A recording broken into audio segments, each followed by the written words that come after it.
नमस्कार। मैं डॉक्टर उमेद कुमार।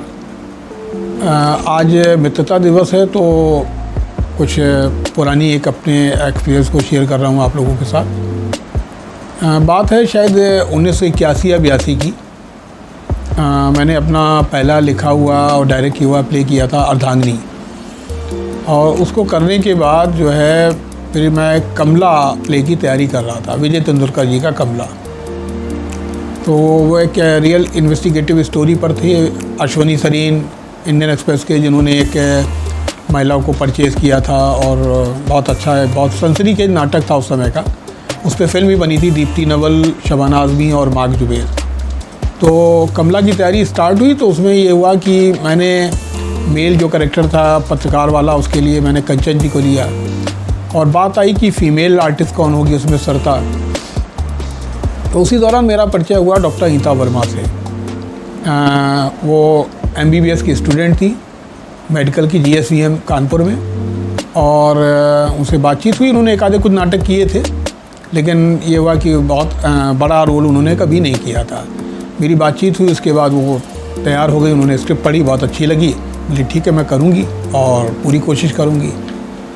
तो मुझे उसी समय का वो याद आता है कि देखिए कि मेडिकल की स्टूडेंट थी, सुबह 8 बजे घर से निकलती थी, मेडिकल कॉलेज जाती थी, वहाँ से 5 सवा 5 बजे जब छूटती थी तो सीधे रिहर्सल पे आ जाती थी, अपने वही एप्रन और सब पूरा मेडिकल वाली अपनी मेडिकल स्टूडेंट वाली ड्रेस में।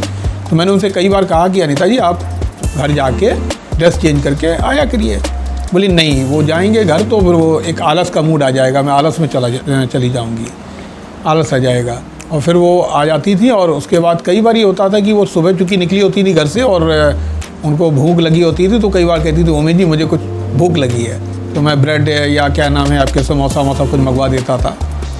तो क्या पैशन था, क्या डेडिकेशन था, मतलब वो आज भी मुझे याद है 35-40 सालों के बाद। और उसके बाद फिर वो यहाँ से हाउस जॉब के लिए गई झांसी, और नहीं सॉरी हाउस जॉब नहीं, उनकी इंटर्नशिप थी उसमें। और उसके बाद फिर उनकी ESI में सर्विस लग गई, 90 में लगभग वो ESI चली गई। 91 में उनकी मैरिज हुई। तो मैरिज में कानपुर से अकेले जाने वाला एकमात्र व्यक्ति मैं था। तो मुझे आज भी वो वाक़या याद है कि वो दुल्हन बनी बैठी थी, और उन्होंने यही बोला कि नहीं सर, इतने लोगों के साथ मैंने काम किया कानपुर में, लेकिन केवल आप एकमात्र आने वाले, कानपुर से आने वाले व्यक्ति हैं, तो थैंक यू सो मच। और बोली कि मतलब आप जैसे लोग सच्चे दोस्त होते हैं जो हर परिस्थिति में साथ देते हैं। तो हालांकि अनफॉर्चुनेटली 1 साल बाद उनके जो पहला बेबी हुआ, और गायनेकोलॉजिस्ट थी, उसके बाद भी उनकी उसी दौरान इन्फेक्शन हुआ और डेथ हो गई। तो आज नहीं है, फिर भी आज इतने साल के बाद, 35-40 साल के बाद भी मुझे वो याद हैं। और मैं सोचता हूँ कि आज ऐसे लोग क्यों नहीं होते हैं, इतना पैशन, इतना डेडिकेशन। तो मैं मानता हूँ कि मतलब ऐसे ही सच्चे दोस्त होते हैं जो आपका हर परिस्थिति में साथ देते हैं।